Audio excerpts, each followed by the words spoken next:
Good evening. I'd like to welcome all of you to the June 1st, 2022 meeting of the Downtown Development Board. I'd like to ask that everyone silence your phones at this time and to cease private conversations. I'd like to remind members to lean forward so that the microphone can pick up your voice and speak clearly. And we'll begin by having our members introduce themselves, beginning on my left. Shahab Amrani. Ray Casano. Paris Morphopoulos. Keenan Kinsel. Terry Nowitzki. Caitlin Jamo. Councilmember Lena Teixeira. Mark Bunker. Very good. So we'll begin with item number 2. We'll take up the minutes of the May 4th meeting. Does anyone wish to request any corrections to the minutes? Okay, I'd like to have a motion or request a motion to adopt those minutes. Shahab, can you make the motion? Yes, I'd like to make a motion to approve the 4 May meeting minutes. Very good. Do we have a second? I'll second it. Seconded by Ray. Okay, is there any discussion of the minutes? Very good, thank you. All in favor? Aye. It is unanimous. Okay, item number 3. Are there any citizens to be heard regarding items not on the agenda? Please come up. The rules are that comments are limited to matters that are relevant to our Downtown Development Board. And if they're about items that are on the agenda, please hold those until the agenda item is called. And you must identify yourself clearly for the record, and there will be a strict time limit of 3 minutes. Are there any citizens wishing to address this?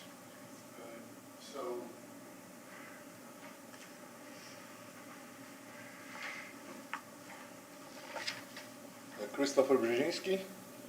I don't know, I would imagine that this may not be on the agenda. I would like to speak about development on 708 North Osceola Avenue. We were just looking at the map. It's sort of like right on the, so I don't know if the Marina District is in downtown development or not. 708. Yes, right by the Seminole boat ramp. I believe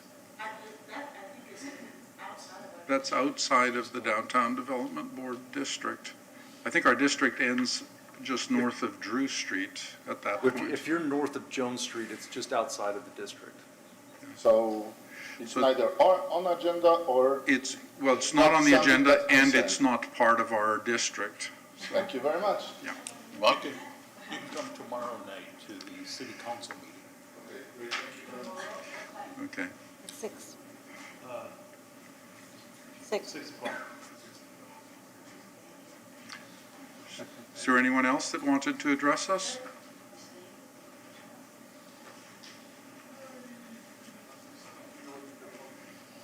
Gentlemen, ladies, my name's Sherry Van Hootejim, and I am a resident of Clearwater, and I live in the Country Club Addition neighborhood, which was established in 1922, and we are celebrating our 100th year anniversary. So probably we've discussed it with some of the citizens in our neighborhood, and we plan on doing it on November 12th. And I believe Mr. Hibbard used to live in our neighborhood, but I'm not sure. So we're going to do some historical facts. Also, our streets are named after presidents, so we're going to have 4 people dressed up as presidents. It's going to be a fun barbecue kind of time, and you guys should attend. November 12th, Saturday. Thank you. Thank you.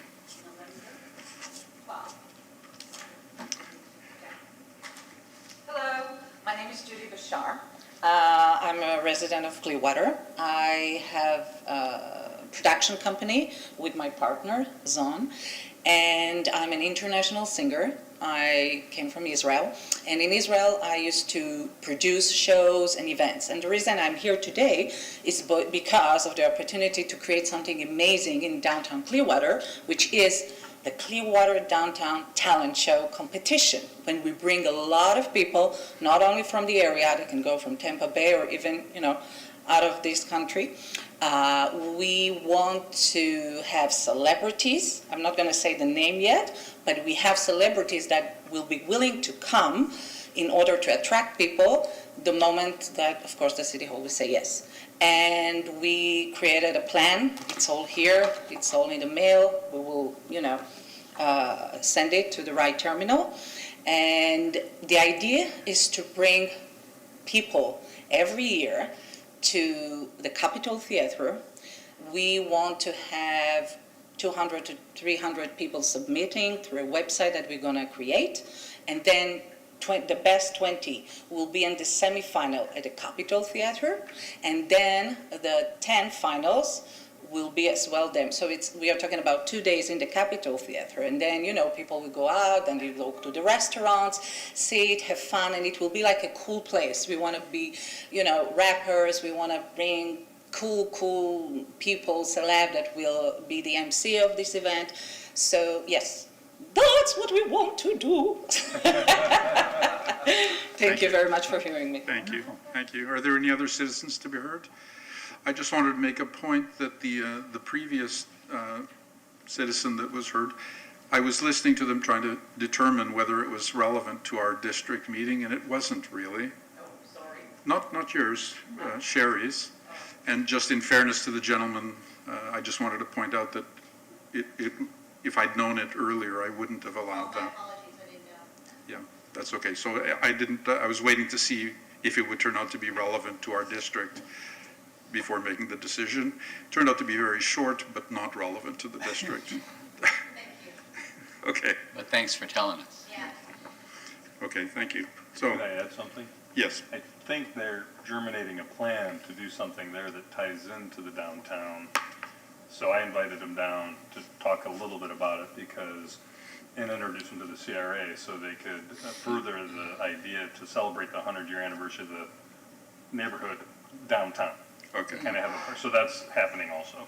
okay, well, that's good. But just in fairness to the gentleman, I just want to make it clear that Absolutely. per our rules, that didn't really qualify. Okay, now, item 4.1, the April 2022 financial statement. Howard, would you take the lead on that, please?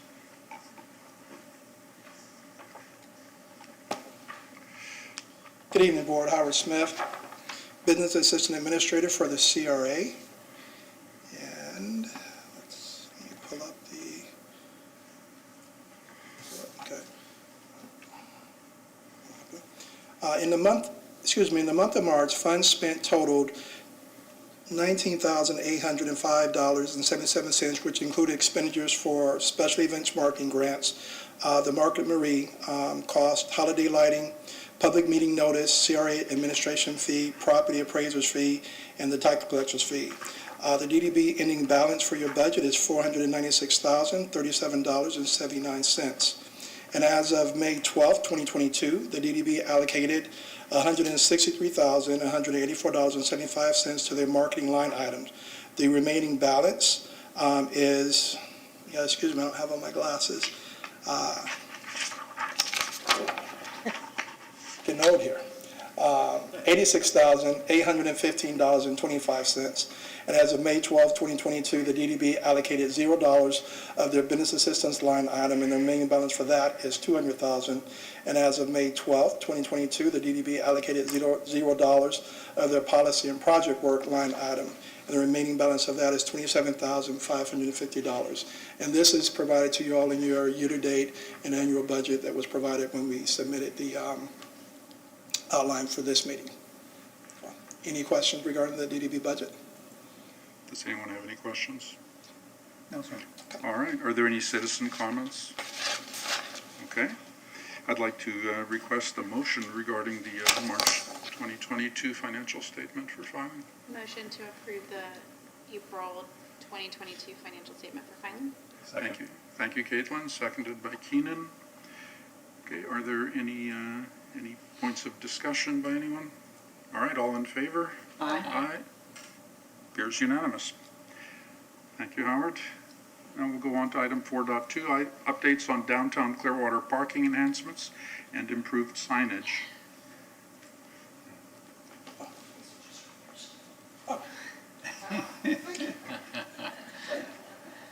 That will be me also. Okay. Right. Oh, that's much better. The purpose of this item is to provide you all as a board, members, an update on the Clearwater, parking signage. On April 19th, the DDB provided a letter to the parking department for the city of Clearwater. And in that letter, you as a board requested to get an update on city parking garage, parking in downtown, on-street parking, and improved signage. With that, the City of Clearwater's parking manager, Jeremy Elhouse, is here to provide you as board members an update. And with that, I'd like to call up Jeremy Elhouse.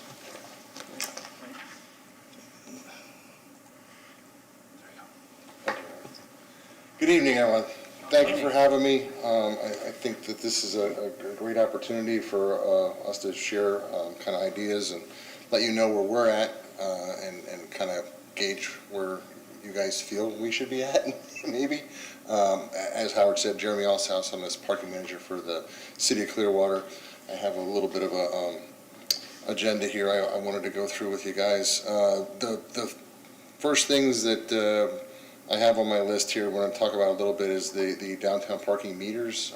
That was a source of contention for some folks.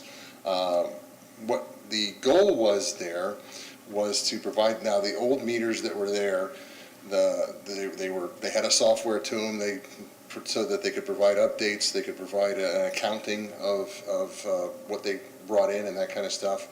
But they were old, out of date, and no longer serviced by the company that manufactured them. So we no longer had the ability to audit our meters. So that then there's a liability, they had to be replaced. I had gone, this was actually a previous city manager, said, these meters got to go. We got rid of them on the beach first, and then we, actually before I got here, but then we got to the ones downtown, and the problem, not the problem, but the challenge would be that we're only 50 cents an hour here on the downtown side. So anything that we would purchase to put in their place would never be funded, but they'd never pay for themselves to put them on the street. So the decision was made, and it left us in a conundrum. Do we raise the price of parking in order to afford kiosks like we have over on the beach or something similar? And the consensus at the time was no. We didn't want to raise any prices, didn't want to change anything downtown. The city is, obviously, as all you know, has invested a lot in trying to revitalize the downtown, and jacking up parking prices was seen as possibly a detriment to that, potentially.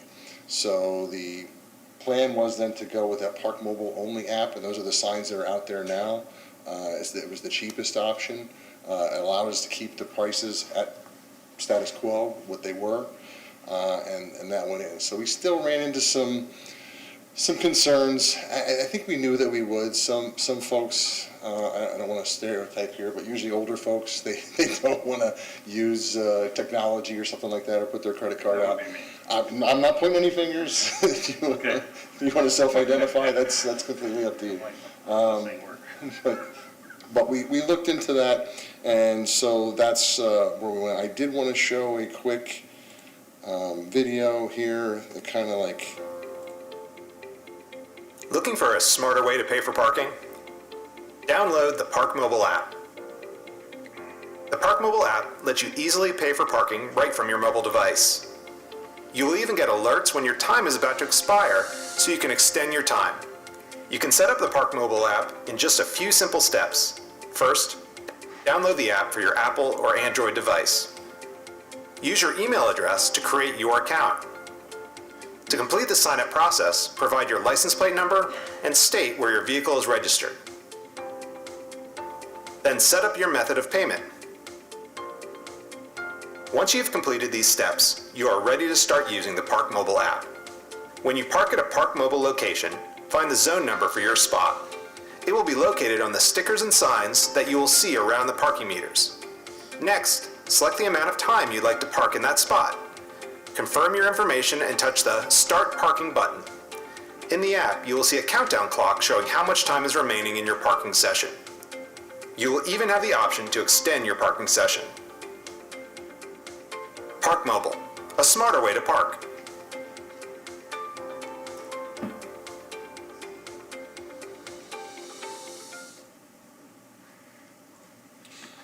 So anyway, the city has been using Parkmobile, and it's been around for quite some time. It's been a secondary way to pay for parking in the city for several years.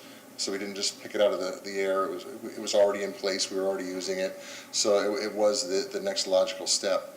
So in addition to the app, the other options, because we get a lot of questions, well, what other options do we have if we don't have a smartphone, or we don't want to use that infernal contraction, or however they want to word it? What else can we do? So there's a toll-free number on the signs. You can do it with any phone. A flip phone doesn't have to be a smartphone.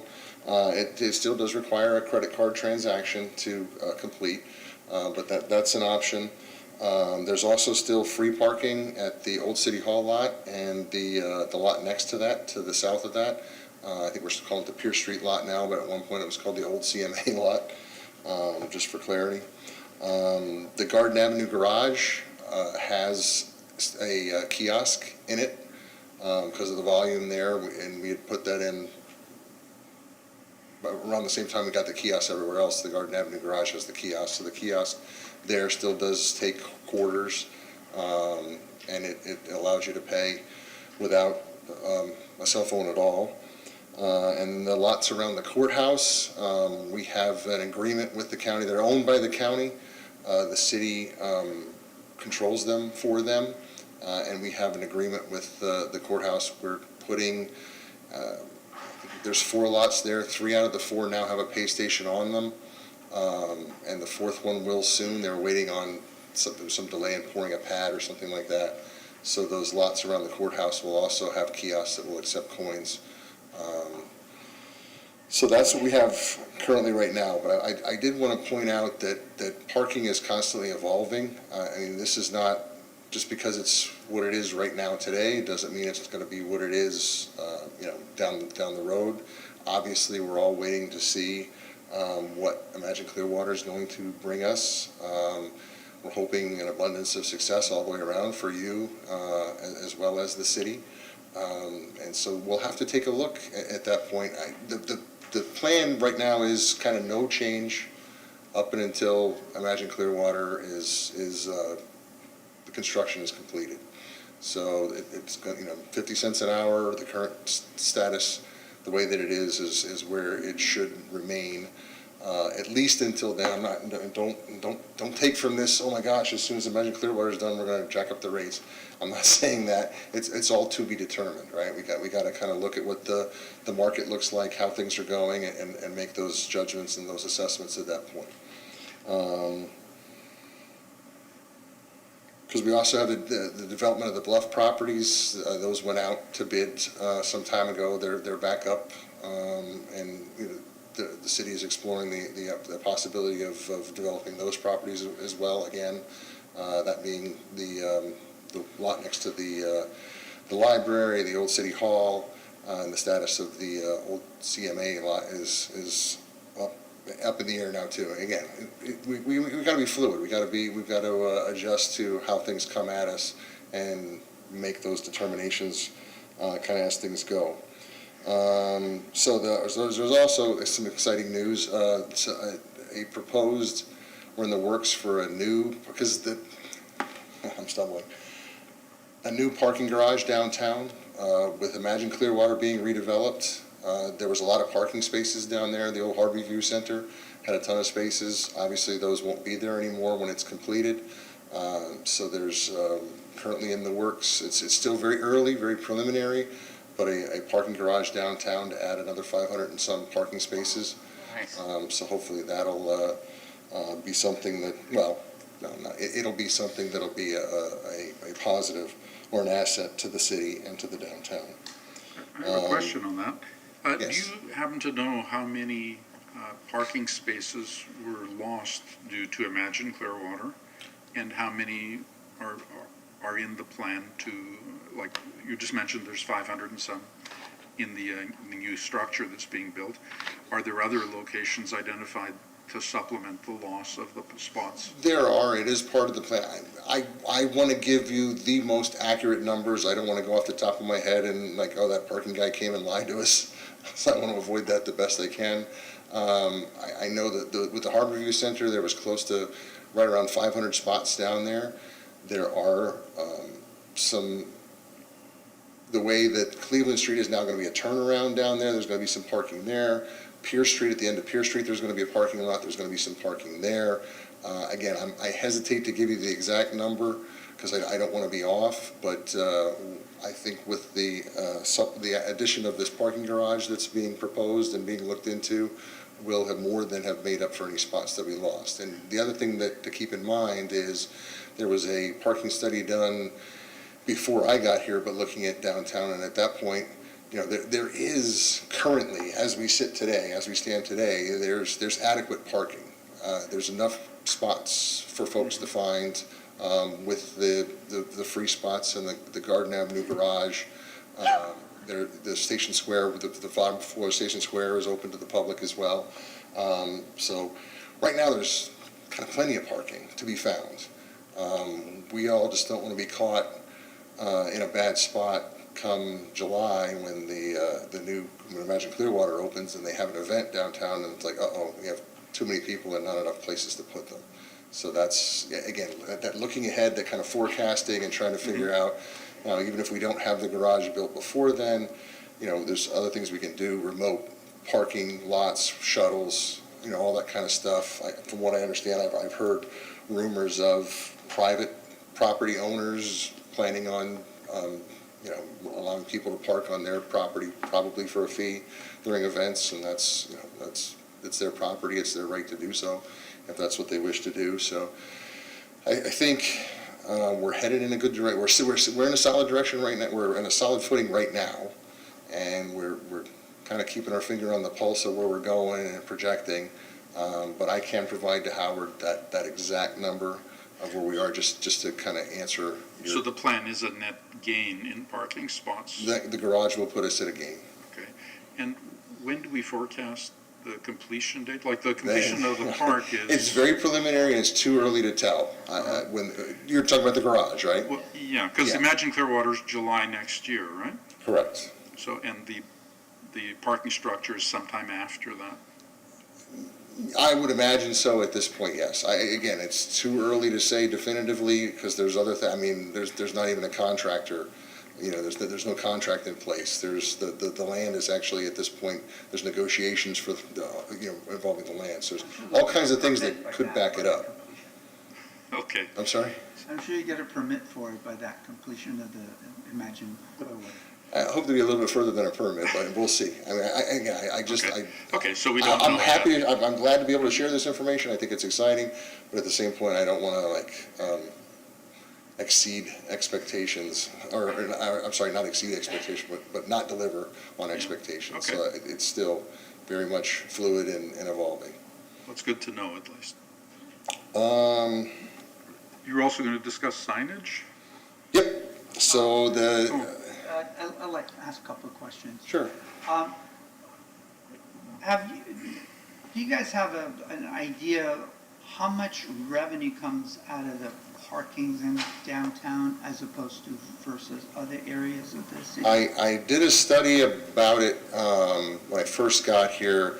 At that point, all of the downtown revenue all year, and I'm going off the top of my head again, so I hesitate, but it was around $200,000 all year, whereas the beach was in the millions. Yeah, 10, 20. Yeah. So I'm curious, have you guys done a study comparing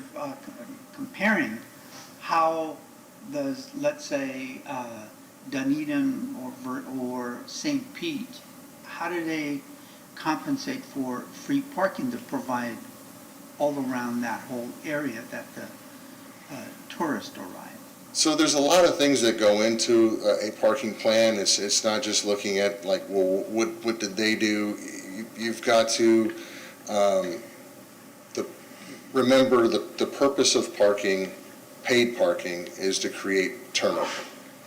So if you have just free, unrestricted parking, and it's in a popular area, what you'll see is the folks that live nearby or work nearby, so the server or the busser or whatever, so I can park real close to work. I park right in that space, right in front of my business, or right in front of where I'm working, and then I'll stay there for my 8-hour shift, because it's free and there's nothing to incentivize me to move, but then that's detrimental to the business, right? Because the business really wants that space to be open for somebody to be able to pull up quickly, come in, eat, buy something or buy a meal or get something to go, what have you. So it's really all about creating turnover. So we're looking more at where do we need that turnover. And again, right now, as it sits today, downtown, because it's not as robust as some of these other locations that you've mentioned, there's not a huge. It would still be potentially detrimental to have the hourly employees park in all the prime spaces, if you will, for a whole 8-hour shift or for all day. So that's why there is some fee there, but it's not a very expensive fee because there's not the huge demand like there is in some areas of St. Pete and Dunedin and that kind of thing. That's interesting. It makes me wonder, a city like Naples or several other cities along the west coast, then we come closer to St. Pete or Dunedin, none of them have parking, and I don't think employees are the ones that will park there. Probably the business owners tell them not to park. Those are for customers, and most of them probably comply. Just curiosity. Well, If they're successful, why not copy a successful action? Right. I'd have to look more into the particulars because it's always the devil's in the details. I did have somebody write me not too long ago. They listed off, they rattled off 3 or 4 other municipalities or other locations where the parking is cheaper than ours or freer than ours or what have you. And as I looked into them, they're usually not apples to apples. And that was the case with this person that wrote, but I had to go and research every one of the locations that he mentioned and find out that, yeah, they give residents discounted parking, but it's at some lot that nobody wants to park at as it is, and so they don't care about it and that kind of stuff, whereas, we're talking about beach parking, so we don't have that on the beach. No parking lot exists where nobody's willing to park on the beach. They're willing to park anywhere, including on top of somebody else if they can. So it's not apples to apples. So I'd have to look at it, but that's how we approach things in parking. Is where do we need to incentivize turnover? It's great what you say as far as the owners coming out and saying, hey, this is for my business. But it's really not. It's a public street, right? It doesn't belong to any one person or one individual. So what we find is sometimes it actually creates, unrestricted parking. And you see this in neighborhoods, right? Your neighbor has some visitors come over, nothing to prevent them from parking in front of your house. But some people don't like that. Oh, these guys, they come and they park in front of my house and I hate it. Well, it's a public street. It's unrestricted parking. So there's no law that prohibits somebody else from coming and parking in front of your house. Same with your business. So now if you go out and say, hey, I'm trying to run a business here, please don't park in front of my thing, and they want to be confrontational, now you've got a confrontation on your hands. So again, one of the things that goes into parking, one of the little things, sorry to carry on. So the wayfinding signs that you folks had asked about, the city had started a project actually some time ago, a couple years, and I can't say, well, and part of the problem is, I think it started off in planning, and then their issue was funding, and so finding the funding for it, like most government projects, I'm not bashing it, it's working in government, so then we got to find the funding for it. They found the funding for it. Of course, by the time they did, a lot of the things had changed because the signs were pointing people to the city hall that was no longer where city hall is and that kind of stuff. So then redesign of the things and that kind of stuff. So you probably have seen them now, that they're the newer, prettier, blue-gray signs that are out there. The smaller ones are not intended for drivers because that's been one of the critiques. That's like, oh, those lights, the writings, those are near the trails, like the biking and walking trails. So those are meant for pedestrians. And then the larger ones that are meant for vehicles, they're posted in a larger print, larger font. But a lot of that is directing people to the parking. So those signs are out there, including changing the old park sign that's currently in front of the Garden Avenue garage. That's going to be swapped over and changed to that same scheme of those other signs. So they're beautiful, the new ones. Yeah, they're really pretty. And once that initial phase is finished, and I don't, it's not my project, so I don't have a date on it, because it's not just parking, it's pointing you to, you know, the downtown, City Hall, points of interest and that kind of stuff that aren't just parking, so it didn't fall under, you know, me specifically. So I don't have the when they're expected to be done with this first phase, but then there'll be a reassess, because even during, while they started putting them up, it's like, oh, correction, this moved, that kind of thing. So, and we'll have to add more if we do get that garage that I'm talking about downtown built. There'll be need for some other ones to supplement that one as well. So that's where we're at with that. So it is very much an ongoing, active process as we speak. Will be reassessed when the phase is finished. Again, I don't want to give you an exact date, but it should be sometime in the next few months, because they're pretty far along with it, where it is currently. And then we'll reassess and see where we go from there. I have another question. At a previous meeting, I had brought up the point of the message board type signs that the DDB had purchased and had installed on North and South Fort Harrison a number of years ago. And I was inquiring as to the status of those, and did they still work, and what could we do with them? Do you have any, no one's brought that to your attention? So they were variable message boards? Yes. Purchased by the DDB.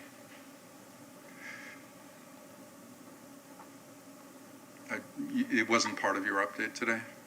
No, I'm sorry, I did not know about that was before me, I'm sorry to say. No, this was just raised a month ago at the last meeting. Okay, I didn't know about it. Is there a way we can find out what the status of those boards is? Are they still functioning?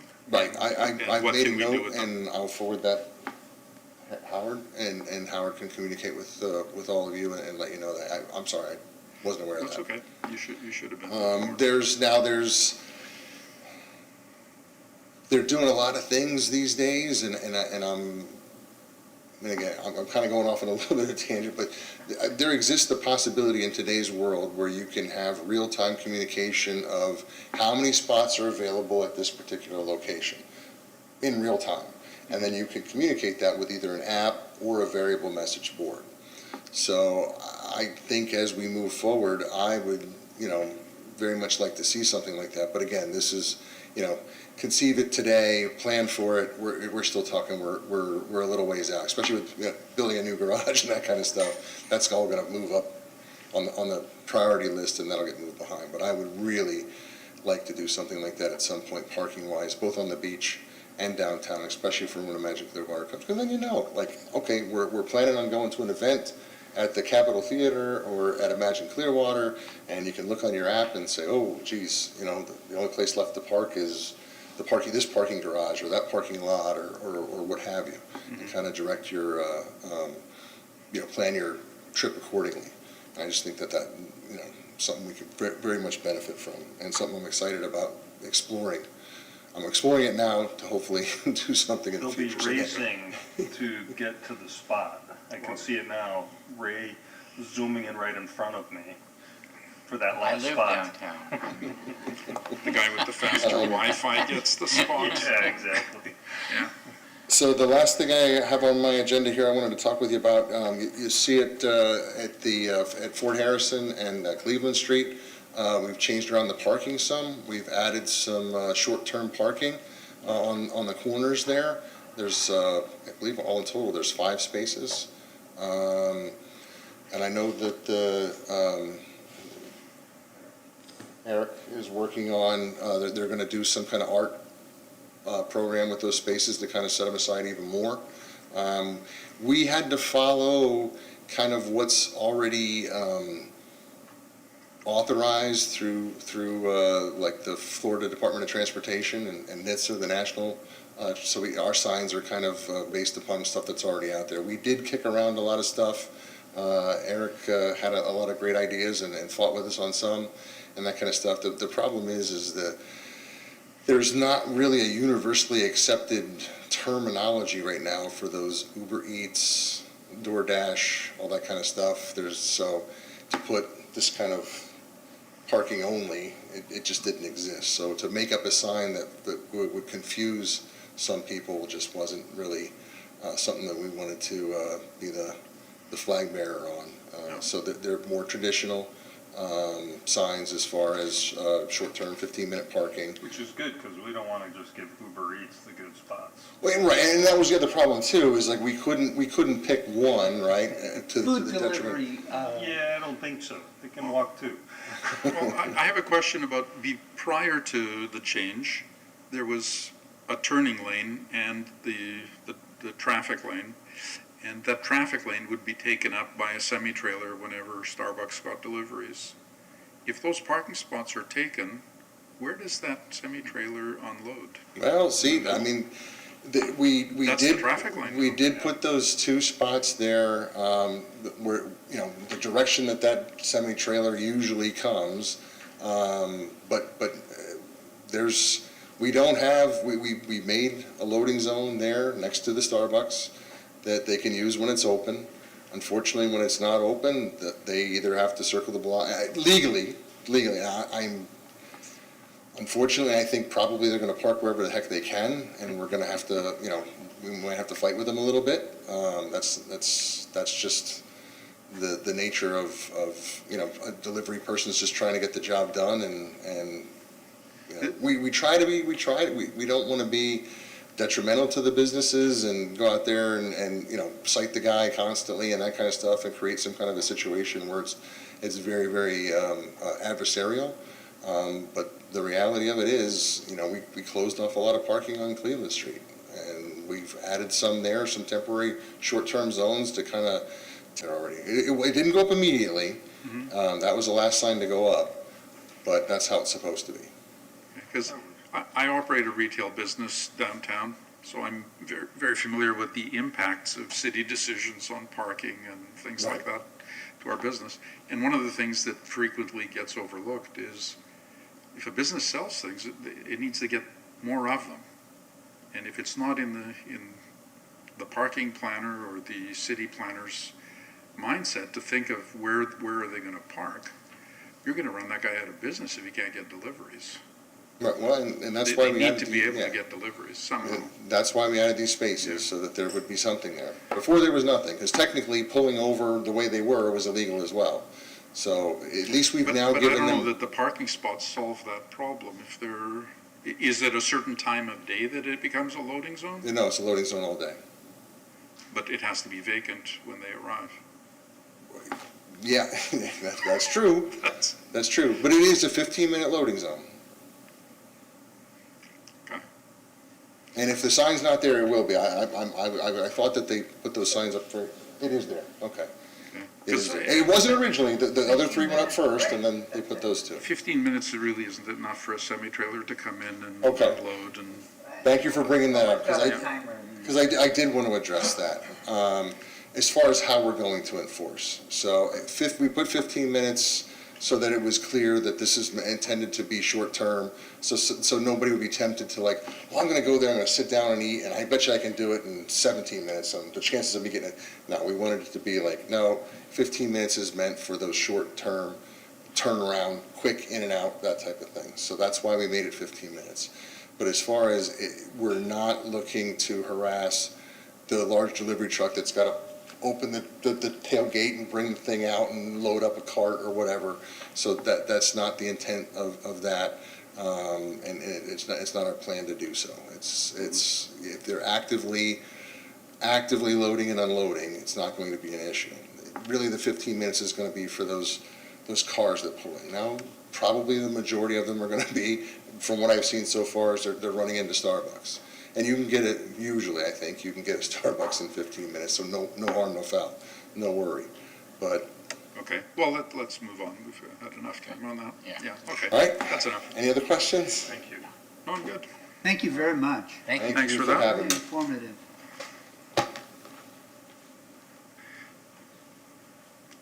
Okay, let's go to item 5.1, the Clearwater Hispanic Farmers Market Grant Funding Update.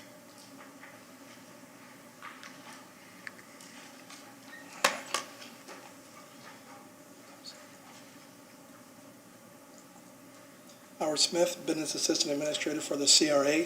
The purpose of this item is to provide you an update on the Clearwater Expanding Farmers Market. On November 3rd of last year, the board approved funding 6 markets, and the last market ended last month in April. With that, I have the founding board member, Dina Ramos, here to provide you an update on the outcomes, the numbers, and the success of the event. She did provide me, when she got here, a video, and I will provide this to you all in an email for an update. But I do have the report that was sent to you all earlier.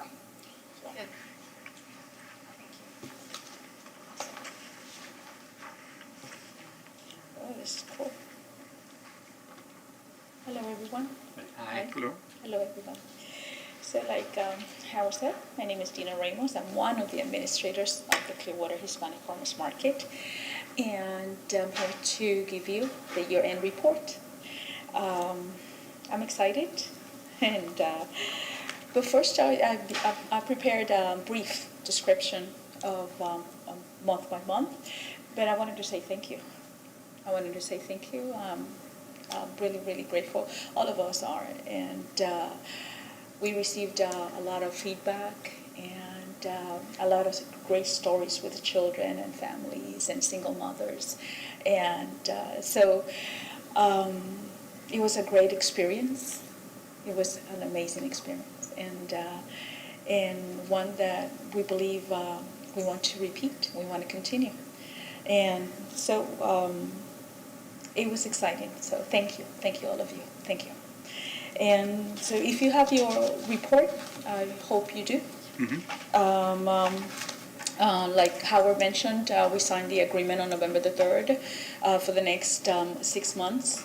And so for November, we strive to create a different environment than most marketplaces, because we wanted to bring something that would be family-oriented for children, something that it would be motivated, for families to say, let's check it out, what's happening today, something different every time. And it will be an attraction. It would be something like different, like fun, like you're looking forward to next Saturday to come to the marketplace, So it's not so only about doing your shopping, but also something that it would be very enjoyable, pleasant, that you can actually pull out your lunch chair and enjoy. So I believe that's one of the visions that the city plan has, to establish and create attractions and landmarks that people will come for. Hey, let's go to Clearwater. They always have something exciting happening. So we just wanted to have that atmosphere, that it would be something encouraging to look forward to. So in October, we began in October, we have children's market, children's folklore groups. So I'm referring to children, really, some of them are like little tiny, like I'm talking about 4 or 5 years old, with all their Mexican and Spanish regalia, dancing, just moving around in colorful dresses, if you can picture that, with huge bonnets, and so moving around. And so they were like, some of them are 4 or 5 years old, and some of them are teenagers, so like 13, 14, 15 years old. And so there's a group of, we have 3 children's folklore groups. And so it was amazing to see them singing and dancing and moving like that. And so we did all kinds of things. And so in October we had Telemundo came out. Telemundo actually was there to interview us. ABC Action News also was there to interview us, and Tampa Bay Times, the newspaper, was also there. And so that was exciting. That was exciting that, we made, the news, and it came out, so cool. And so I was able to get copy of the reporters of the Tampa Bay Times and also of the ABC Action News, but Telemundo, I was not able to get that report. But it is in the video clip. The video clip that Howard has, it just shows Telemundo reporter there interviewing us. So you can see it there. So it was exciting. It was November. We had a lot of people. In November, it was exciting because we gave away, we wanted to connect. Another thing that we wanted to bring is that we connect the community with the resources. So we brought in over 100 grocery bags to give away. We gave over 100 turkeys to people, and so it was amazing, just to let people know that, the spirit of the holidays. November is already, everybody's like with that, and so it was exciting. It was amazing. So to see, people reaching out to you to say, hey, when is the turkey giveaway? And the prizes, the children's, every single time we did children's raffles, and so they came we ask them questions, and we just do the raffle, and it was exciting to see. Actually parents came over and say, hey, it's so cool that you're doing this, and I'm so glad that I brought my children to see this. And so all of that is in the feedback that we posted in the report. I mean, it's so tiny, but if you enlarge it, hopefully you'll be able to see it, that it was a great feedback. And for that, we did face painting, we did ice cream, we did all the games. And so in December, we actually had one of the kids dressed himself as a wise man, like the wise man that comes to see Jesus, and an angel that was following the wise man. Well, it was fun because there was, children get excited. And so it was cool. So, all of this, and music playing, and the games, and the folklore children playing, and so the environment, I just wanted you to picture, that atmosphere, that it was a lot of fun. And so with all the Spanish food, with all the music, so in November, that was in November. In December, we did amazing. It was beautiful. We love children singing, so we also connect children in a platform. We provide an opportunity for children to show off their talents. So singing contest, dancing, and so it was beautiful. So to see, that your children have potential and they need an audience, and so we provide that exciting moment that they can perform and watch this. So it was really cool.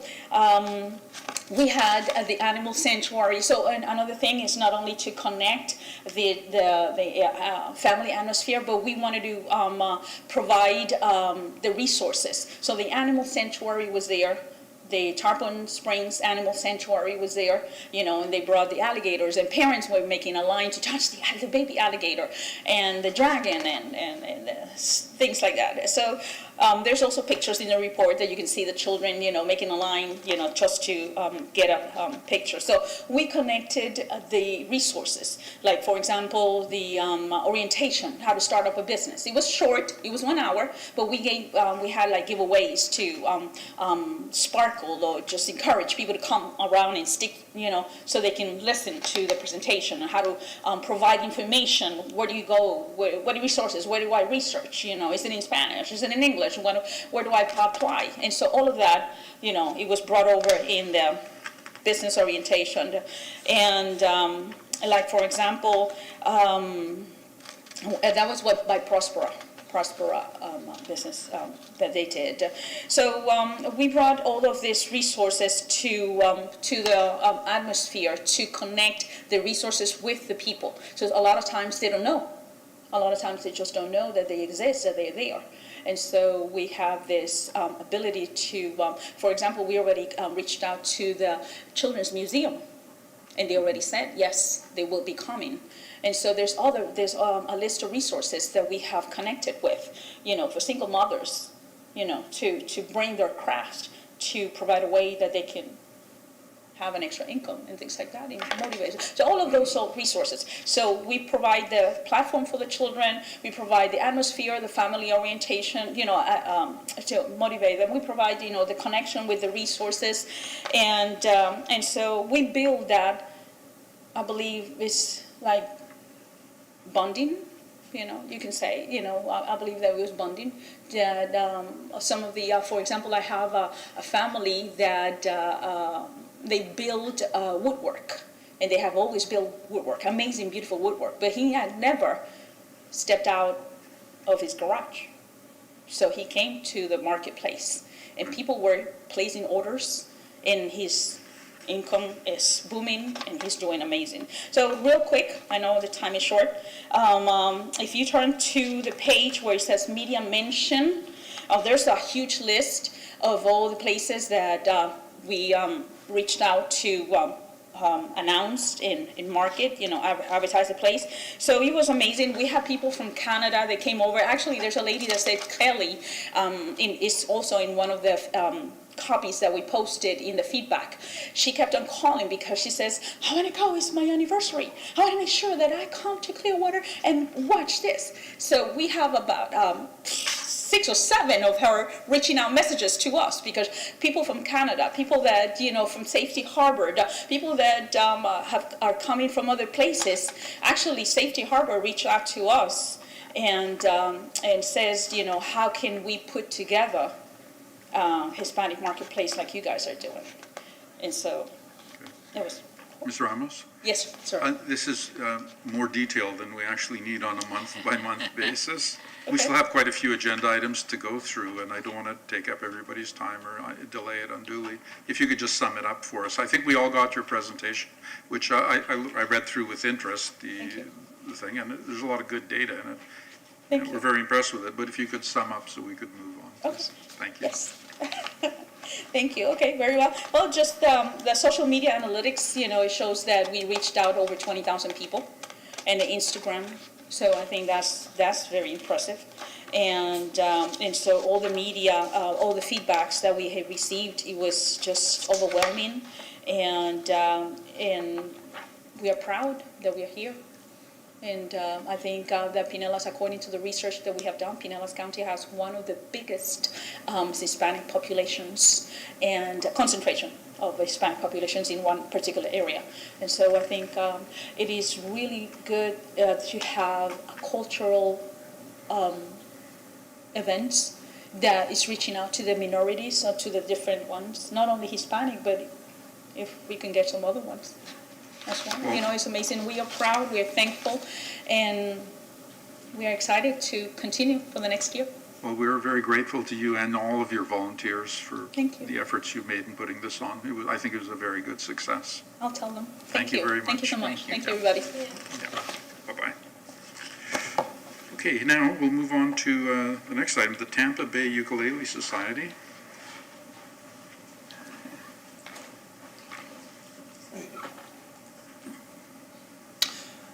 Again, Alan Smith, been Assistant Administrator for the CRA. The purpose of this item is to provide you an update on the funding agreement that took place between the Downtown Development Board and Tampa Bay Ukulele Society. Their event took place on April 23rd for last month. With that, their event included live music on Cleveland Street at the 400 and 500 blocks, as well as actually ukulele education in terms of teaching people how to play the ukulele, as well as they also had a concert event that took place at Peace Memorial, with part of the proceeds being donated to, I'll let Rob tell you, but to the hospital. Free clinic. To the free clinic. And so with that, I have gotta put the readers on.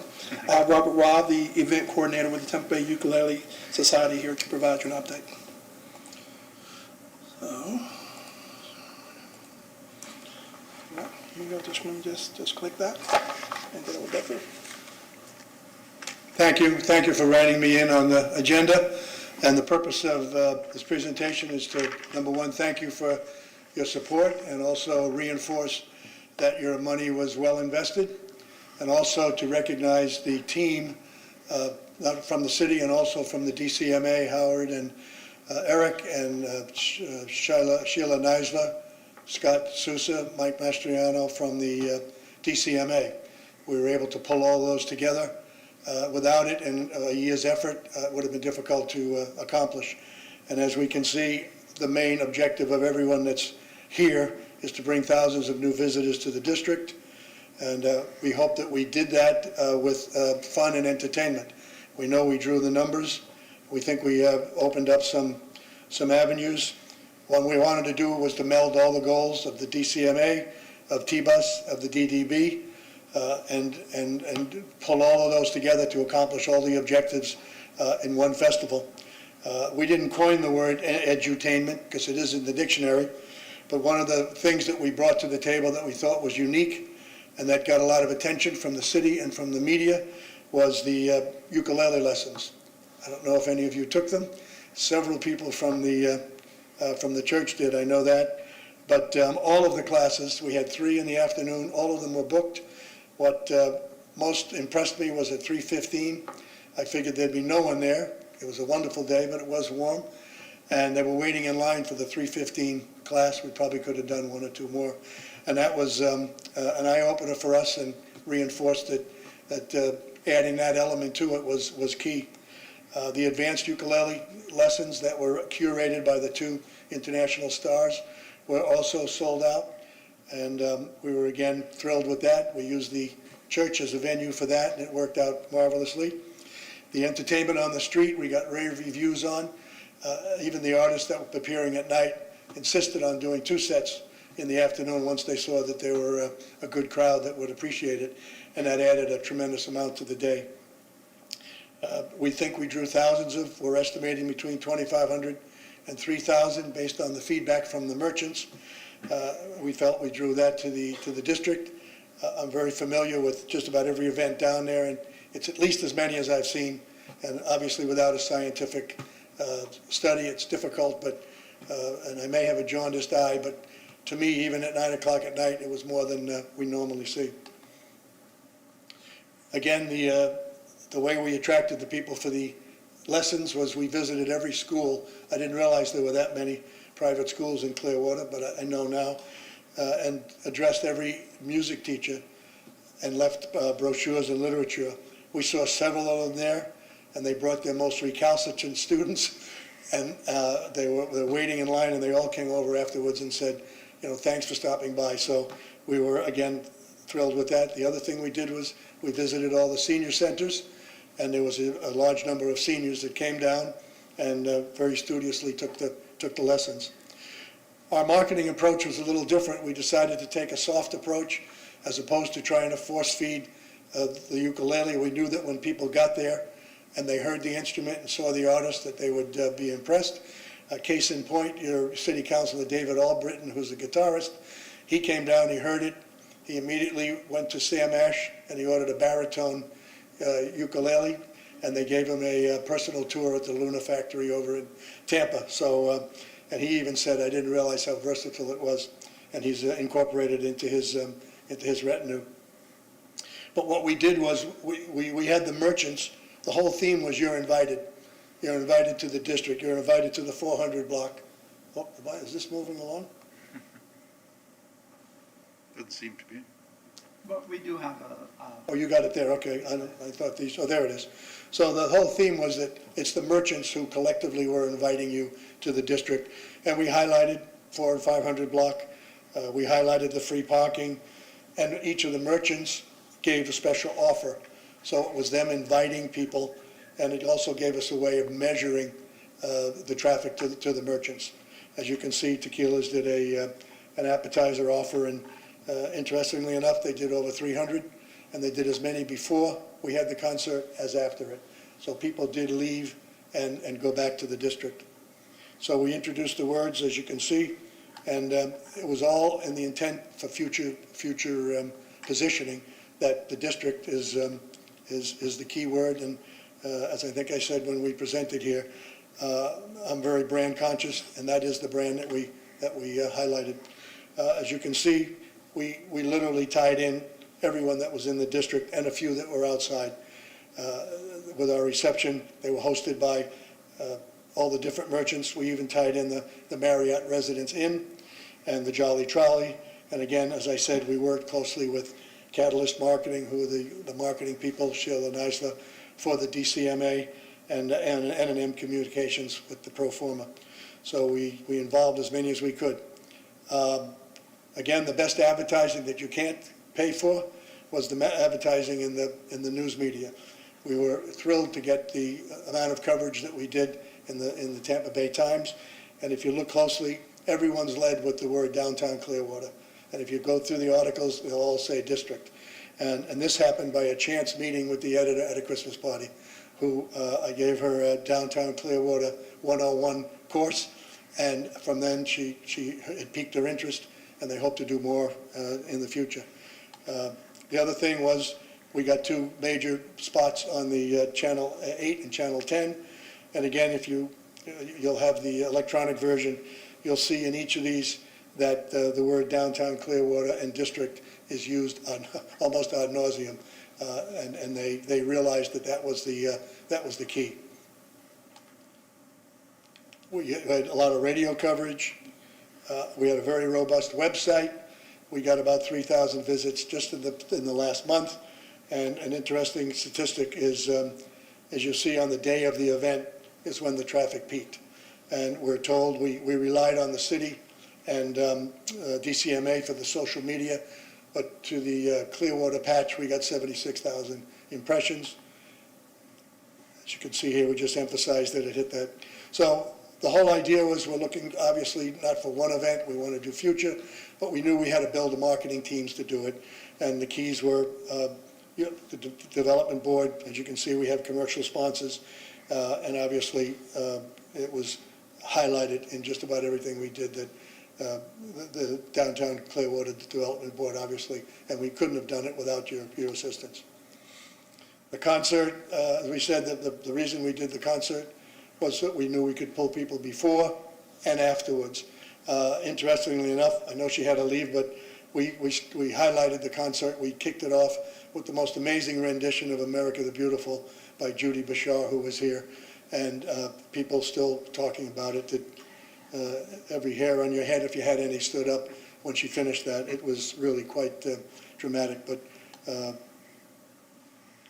our volunteers, and also volunteers from the DCMA, worked tirelessly the entire day. And the best endorsement is obviously from the merchants, but also Steve Boyson here. They call him the Sphinx because he throws around compliments like manhole covers. And he travels all over the world. He's one of the best bassists in the world. And he just felt it was one of the best events that he'd been to. And even after the concert, they went out and hung out on the district. And again, he wasn't familiar with it or how fascinating it was. Another one, Eddie Drosty, who started Hooters, managing partner, and also Pete and Shorty's. They were involved with the fundraiser for the free clinic. Eddie, thinking obviously outside the district, said anything that promotes Clearwater, we all benefit, the whole hospitality industry. And he attended with his staff, and they were impressed. He also came to our press launch a while ago and hadn't been to the district, but has been back many times. Clear Sky, you all know Scott Souza. He felt it was as good as anything that they've had. And all the merchants said that a lot of the people were coming up to them and saying, we didn't realize this was here. We didn't realize that this was really this cool, and we'll be back. Again, another endorsement from Sheila Neisler. And the important part of this is what she liked was the fact that it was families. You could see families coming for the lessons. You could see family coming for the music, and a lot of people who probably hadn't been here. But with the family, you're getting the young plus the old. Tequilas, I guess she sums it up, but she said sensacional. She did over 300 people with her offer, and they turned 4 times. So we again thank you. We certainly want to continue. We've actually moved our Dunedin event from February to March, so that we'll have events in February, March, and we would obviously want to do again in Clearwater, because it was a major step for the society, because they haven't done anything major in about 6 years, and they've always wanted to come into Clearwater, and now it happened. So we thank you for that, and we look forward to sitting before you again, not the too distant future, to look forward to doing something again next April. Well, thank you very much for your report and for all the volunteer work involved in setting this up and organizing it. Well, thank you. And that includes all the other people that contributed from these other organizations. So thank you, all of you. Thank you for the time. Thank you. Okay, we'll move on to item 5.3, update on DDB ideas to improve downtown Clearwater. I believe Eric.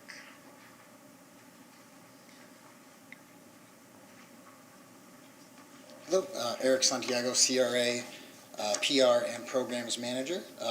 We have a lot of ongoing projects specifically for the 500 and 600 block of Cleveland Street, and I just want to highlight two of the successes or completed or almost completed projects. The first one, Jeremy did highlight, which was the road diet on Fort Harrison, which did create 11 additional parking spaces, and part of that is going to be 5 freshly artistically painted spots that we're working on. So that will be the next step of that, which we're working with an artist to paint those 5 spots, and those are the 5 spots closest to the intersection. So that'll be an exciting thing to see soon. The other thing that is complete is Gaslight Alley at 515 Cleveland Street has been transformed for the World Within sound art installation. That installation is on display through June 15th, and it is playing sounds of the Everglades from sunrise to sunset. So that is a pop-up art installation that will be on display for about 2 more weeks, so see that before it ends. There is also a preview of that installation right outside the doors here in the library, which also, as you see outside the doors of the library, the Clyde Butcher exhibit has ended, and the next installation will be coming in, which is Nikki Butcher on June 15th. So those are the updates on the completed projects. We have a lot of things that will be coming very, very soon. So stay tuned for those developments. Very good, thank you, Eric. Thank you. Okay, we'll move on to the CRA update, item 5.4. Yes, good evening. I have Matt Jackson, Assistant Director. I have 3 items. At the last CRE trustees meeting, the applicant at 703 Jones Street was approved a vacancy grant that we could move forward with writing the agreement. They're proposing to bring a fantastic immersive museum combining art and technology to provide 3 different rooms of these wonderful areas to experience, especially one that combines one of the largest sports memorabilia, I always say that wrong, collections, to have these interactive, fantastic holographic experiences with people, and we're very excited for that project. They're going to completely renovate the interior, exterior of the building, so that's very exciting. We're in the interview stages for a CRA special events staff member to come in and assist in programming downtown with active, robust special events to bring more people downtown. Eric and I are working on that together along with Chris Cook of the Special Events Department. So we have some applicants that we're going to be interviewing soon. Hopefully bring that staff member on as soon as possible. In conjunction with that, Eric, Chris Cook, and I are working on, even before that time period, activating downtown with other special events. So we're working to quickly do that just so that we can bring more people downtown to enjoy all the offerings. Great, that's all. Thank you. Thank you. All right, we'll move on to the chairman's report.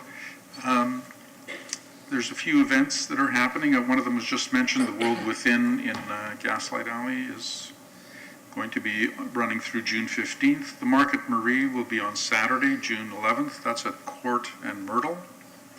The Art and Trasher Walk, Saturday, June 11th. The Clearwater Arts Alliance for the final viewing of the Cleanup Clearwater art exhibit made from trash collected during the big cleanup. Public Art Walk, presented by the Clearwater Arts Alliance. That's Saturday, June 18th. There will be a walking tour showcasing over 20 pieces of public art through downtown Clearwater.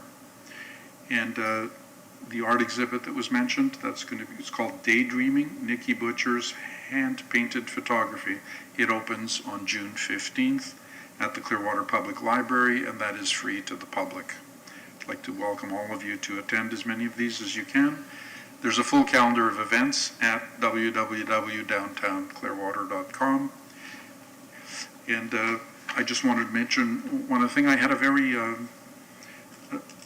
good meeting with the city manager approximately a week ago, and I was very impressed with the exciting plans that our new city manager has and the things that he's working on.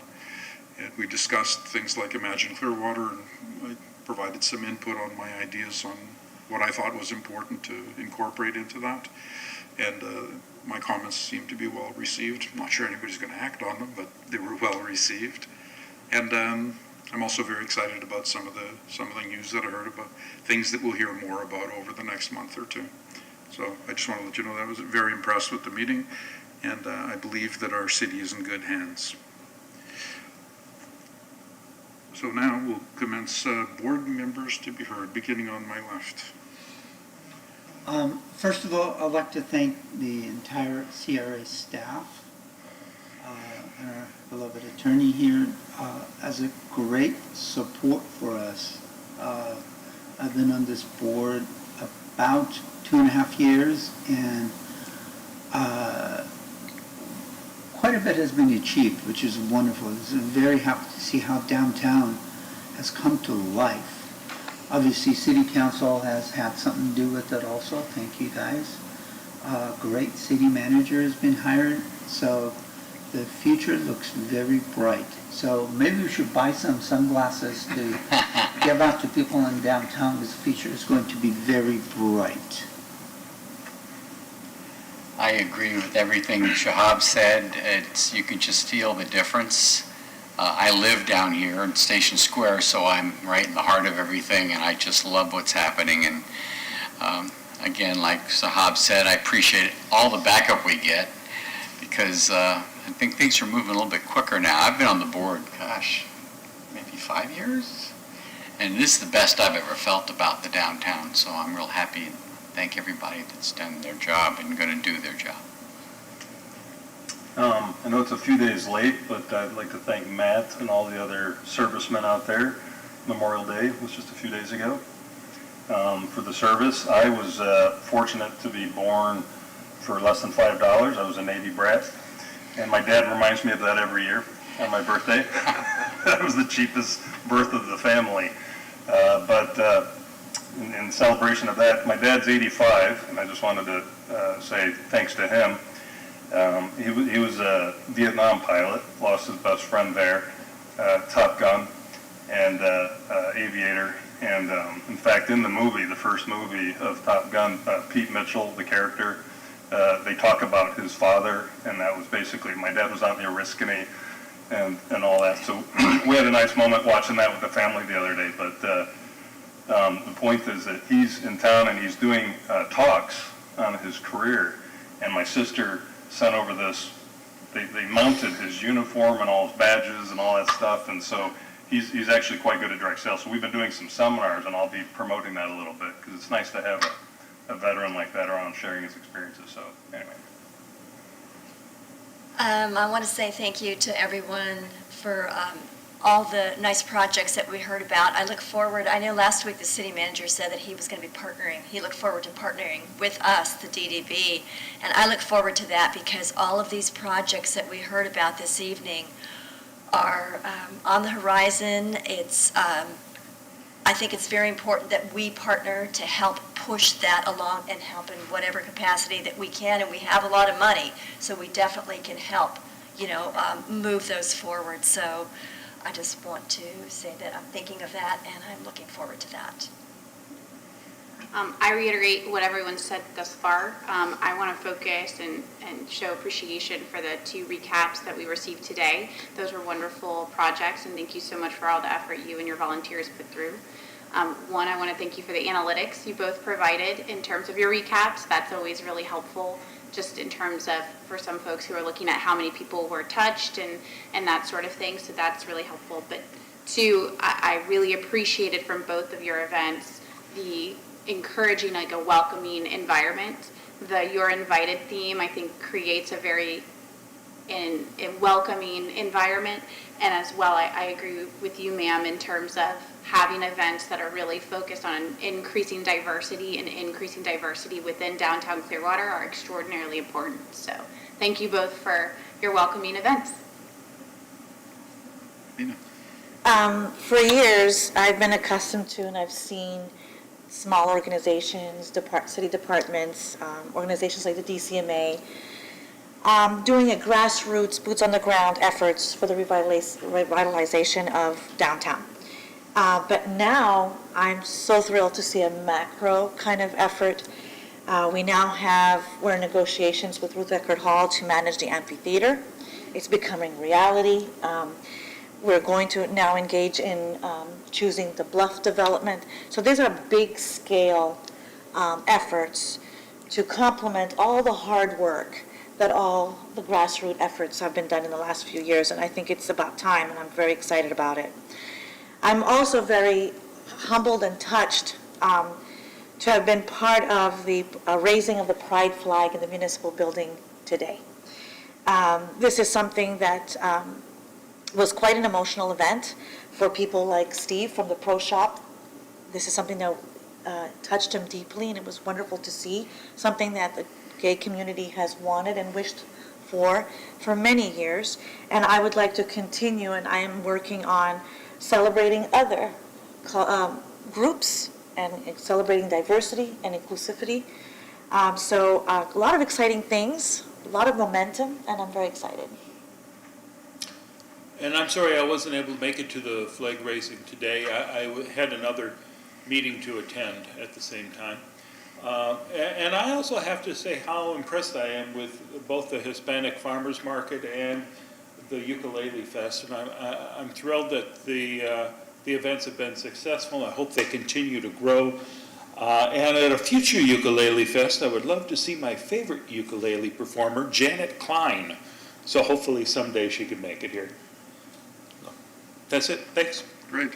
I'd like to echo the other speakers on these two events that we received presentations on today are very interesting to me, specifically for a couple of reasons. One is because they're focused on families and bringing lots of people from all age groups to downtown, and also because they were successful in drawing a large number of people to downtown and introducing downtown to people that normally wouldn't come downtown possibly. So again, we're grateful for that, for the efforts of all the people that, it takes a lot of hard work to put on an event like that. We understand that and we appreciate it, and we're happy to partner with you on future events. Just a final mention was that on the weekend I was part of a group that had supper on the street in front of Clear Sky, and it's such a wonderful experience compared to the desolate landscape of earlier years. There is a nightlife in downtown Clearwater, and it's very exciting to see it come to fruition and be so successful, and it looks like it'll continue for a long time. So that's my final comment. At 6:48 in the evening, this meeting is adjourned.